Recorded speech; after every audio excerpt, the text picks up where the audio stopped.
Yo, what up? Welcome to another episode of the Oakland Warriors podcast. I'm Patrick, flying solo. So the Warriors beat the Sacramento Kings at home, 131-25, in a game that shouldn't have even been that close. Clearly, this Warriors team, their second unit, needs to tighten up on the defensive end and learn how to close out a game. The Warriors, they scored 89 points in the first half. That's an insane amount of points. The record for most points in a half ever was 90, and they could have gotten it. They could have beaten that, but they did not. And, this felt like one of those games that was like, okay, things are starting to click, and the starters are going to play the third and then they're going to coast and whatever. But then, Kerr started bringing in some of the young guys. And then at a certain point in the fourth quarter, he brought in all the young guys, right?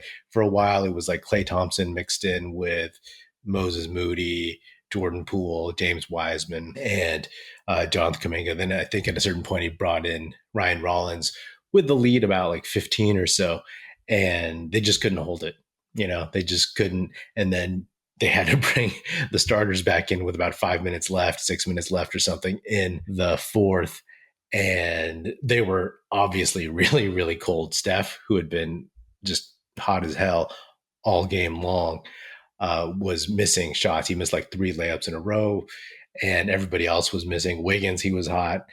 And in the fourth, he started missing stuff too, but they held on. They hit enough shots, and it's like, okay, this is part of all that learning experience. You want this in the third game of the season to happen now, and you want these guys to learn. The worst thing that could have happened, of course, is not necessarily a loss. The worst thing would have been if one of the vets got hurt. And I know you can't just assume or play scared and like worry that guys are going to get hurt, but it was in the back of my mind, especially since these guys are coming in cold. When they have these 18, 20 point leads, you expect them to hold. There was a part of me that was like, these guys on the court right now are really young and they don't know how to close out. They don't know how to tighten up on defense when they really, really have to just say like, no nonsense. Let's finish this off. Maybe they thought they tried, but clearly it wasn't enough. So, it is what it is. They came out with a W in this particular game. I felt like, clearly Steph, he just has his way. He's still at the peak of his powers. He can get to the basket. He can hit almost any shot. His mid-range, it's crazy because he is able to do so much with the fear of his shot. It's how he gets an open lane. It's how he gets to the basket, not because of blazing speed, but because people are so up on him. That little head fake, just a little like, turning the hand over a little bit to make it look like you're going to shoot. And then once someone bites on that, he's gone. And, Steph looked really, really good out there. He played 31 minutes, should not have played that much. He should have played closer to 25, 26, was 11 for 22, 7 for 12 from 3, 4 for 4 from the line, 5 boards, 2 assists, plus 19, 33 points. Nice. That's good to see. It's good to see that he's still clicking. At this point, Steph is just kind of a machine. I would not want to be on an opposing team or the fan of an opposing team watching Steph get hot, because that's kind of automatic at this point. Andrew Wiggins continues to impress. I said in the last episode that he looks more comfortable. He also looks just more decisive, to be honest, right? He played 32 minutes, 10 for 19, 2 for 6 from 3 only, 2 for 3 from the line, 5 boards, 1 assist, 3 steals, 2 blocks, 24 points, plus 14. He was hunting his shot, and not in a bad way. He was just being aggressive in the first quarter in particular. And that's really, really good to see, because if you think about it, like he and Looney on that starting unit are the youngest guys. Obviously, Looney has like kind of old man health issues, which make him feel a little bit older than he is. But Wiggins is young and spry, approaching his physical prime. And to see him just, drain, turn around jumpers, hit 3-point shots, go to the basket, all that stuff, just knowing that he can do this, like he has the green light to do it. We would always talk about on this show aggression, right? Like Andrew Wiggins, you want to see that aggression. And I feel like we've seen that so far this season, and you love it, right? And I just don't know. Like for a while, we thought that maybe Andrew Wiggins is what we've seen, but then we just need him to be more consistent. Question is, like, can he be better? In theory, he definitely can, right? He has such physical gifts and he gets so many open shots. If he becomes even more consistent from deep, if his turnaround jumpers or his mid range becomes even better, then, I think he becomes a very, very, very valuable weapon. James Wiseman, I wanted to see him play a little bit against Sabonis, and he looked good. He was in for 20 minutes, 5 for 7 from the field, 4 for 6 from the line, 6 boards, 3 assists, 2 turnovers, 14 points, -10. Obviously, he was on that second unit that coughed up a lot of the lead in the second half in particular. But what I'm looking for from Wiseman is just, again, doing the simple things, being focused, catching the ball, fighting for rebounds, just not making mistakes. And, there's still some, of course, but he's looking more and more comfortable. A small thing, he flashes like a smile every now and then on the court. And that's something you just didn't see much his rookie year, because I feel like he had so much pressure on him and there was so much going on in his head trying to figure this stuff out, trying to figure out the Warriors offense, their defensive schemes, and just having like, Draymond in his ear all the time and all that jazz. So seeing him smile is like a good thing because he's comfortable and he's having fun. And those are two things that are definitely important in being a successful basketball player, and knowing that you're feeling better and that you're doing the right things and that people are noticing. Seeing him play against Richaun Holmes, who is the backup center for the Kings, was cool for me to see, because Richaun Holmes is a strong guy, an athletic guy, but it's just nice to have somebody that is bigger and stronger and more athletic. Wiseman is still learning to use his heft, just his natural size and his natural mass. You just get that momentum going, and in the right situation, just bump people out of the way. Still got pushed a little bit by Holmes in the second half for some rebounds, but even though Holmes had a decent line, 15 points, 6 for 8, it was just nice to see. And there was one play in the first half where Poole and Wiseman were coming down on a 2-on-1 fast break, and Poole threw up a lob to Wiseman, which was off. Wiseman went up, caught the ball with one hand, came down. A handful of Kings players got around him. He protected the ball, pivoted, nice soft lefty layup. And I was like, cool. That was nice. Draymond liked it. He liked it a lot. He got up off the end of the bench and started clapping and yelling at him, and I think that's really important to see. And then Wiseman also had a couple nice, jumpers on a couple pick and rolls in the lane. One from Jordan Poole, which was around the elbow, which is more just a traditional jumper. And then the next one was from Dante DiVincenzo, where he got it kind of more in the center of the lane and just stopped and popped it over Keegan Murray and I believe Richaun Holmes, and just went in, very soft touch. Wiseman's push shot, nobody can stop that. Let's be honest. Like at 7 foot, if he can get that up and high and quick on a jump stop, that's kind of unbeatable, right? Very few people in the league are going to catch up to that. That's going to be something that, again, if this is his 42nd game in his career, then in his 52nd and his 72nd game, those things are going to be much more natural and much more consistent. That muscle memory will be there, and the reps, the pictures they always talk about, will be in his head. There was a defensive play on the other end where I believe the Kings player got called for a travel. I think it was Rashawn Holmes again. He had it near the elbow and he pump faked. Wiseman went up for the block. He just got up in the air and Holmes ran past him, but got called for the travel, moved his feet before he put the ball on the deck.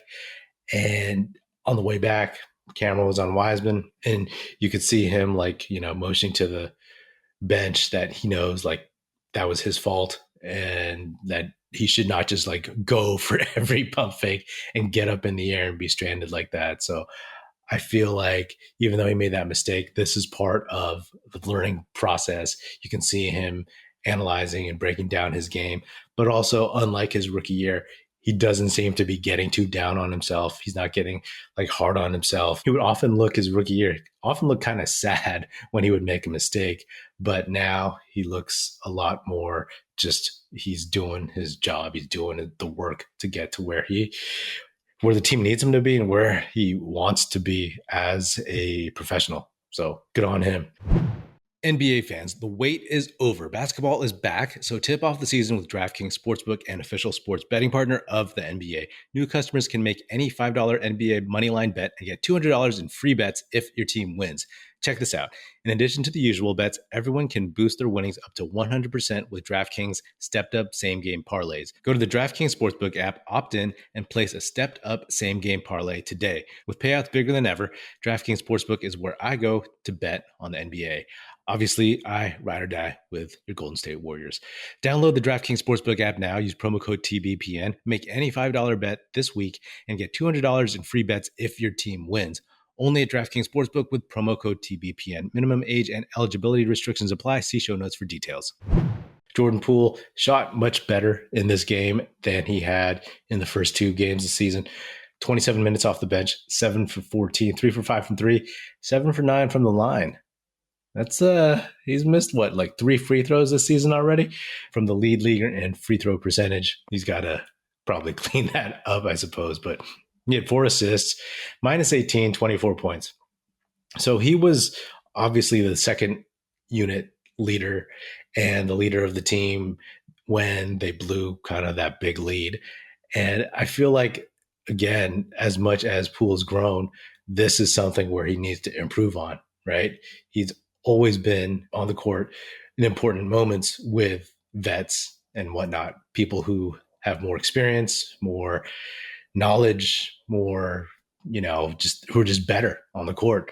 And when he's on the court with the young dudes, he has to command them better, guide them better, and lead them better. A few times, Poole, he does his dribbling thing and then gets kind of stuck looking for a dump off pass. And sometimes that ends up in a turnover or just a busted play or a bad shot, desperation shot, whatever. Another thing about Poole on the second unit is that the other teams know him now. They look for him now. They put their best defender who's on the court on him now. So that's something that he needs to get used to as the season goes on. And, it is what it is. This is just a big learning process, game to game, game to game. And these are all things that we notice that they need to work on, and that they will.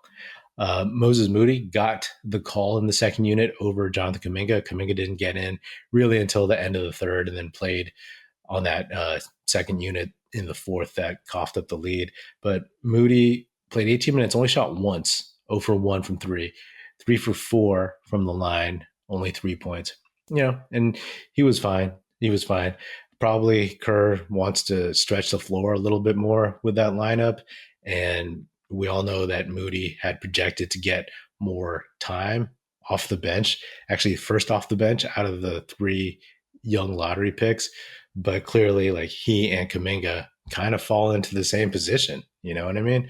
So whereas Wiseman, he's the backup center. Done deal. No one is close to 7 feet, 7'1", and Wiseman's been doing a good job. But in terms of Moody and Kuminga, they each do different things well. Some of that overlaps. But right now, Moody is the more dependable player. We saw Kuminga get more minutes in the first game, and then in the second game was Kuminga in the first half, and then Moody more in the second half, and now it's Moody. Who knows how this is going to adjust? Hopefully Kuminga understands this and isn't getting discouraged and whatnot. That's part of the coach's job. That's part of like Andre Iguodala's job, is to keep that dude's mindset right and keep him focused and moving forward and not distracted or not like feeling any kind of negative vibes. But, we'll see. We'll see how this all kind of pans out. I would have loved in the fourth quarter if this Warriors team just grabbed a hold of this game and just put it to bed, put it to rest. But the Kings players, technically some of those dudes, second unit, had more experience, than these Warriors. So the Warriors kept letting the Kings score. And this team, I'm talk about this at some point, like they have the potential to be really strong defensively. Of course, they have a lot of guys who can play a lot of positions, a lot of guys who are athletic, a lot of guys who are just like long, who, once they get everything locked down, it'll be rough for other teams. But as of now, this is part of the learning curve and just one of those hiccups. Knock on wood, thankfully, nothing negative came out of this. It's just like you got the win. Everybody's still healthy. And you chalk this up as just another, I guess, learning experience. The Warriors move on to play their first road game of the season in Phoenix on Tuesday. I believe the Suns, they beat the Clippers in LA tonight. So, I'm very curious. I'm very curious to see how the Warriors look against the Suns. I'm curious to see how guys like James Wiseman play against DeAndre Ayton. I'm curious to see how good, like what the vibe is from this Suns team. After they lost Game 7 versus the Mavericks in the second round last season, I said on this podcast, I thought the Suns were done. I thought their window was done. I had assumed that DeAndre Ayton was going to move on. Obviously he didn't, but I still just don't know. I don't really trust Chris Paul's health into the playoffs unless they start sitting him or really managing his minutes, which they didn't do last season. But then Chris Paul got like a month off with a hand injury before the playoffs and then fell off a cliff. So yeah, Phoenix Suns Tuesday. That is another episode of the Oakland Warriors podcast. Be sure to subscribe wherever you get your podcast. Feel free to hit me up on Twitter at Patrick E. Pino or at Oakland Warriors. Check out our YouTube channel where you can watch this episode, youtube.com/Oakland Warriors. Check us out at oaklandwarriors.com and be sure to tell your fellow Warrior fan friends to tune in and listen. The Oakland Warriors podcast is produced by National Film Society and is a part of the Basketball Podcast Network. And if you're so inclined, please do leave us a 5-star rating on Spotify and Apple Podcasts. And if you want to leave us a nice review saying good stuff about the show on Apple Podcasts, that would be hugely appreciated, and it would be very, very helpful. Thanks. That's it. Music in this episode provided by Paper Sun. Special thanks to Paul Amardo for production support. See you next time.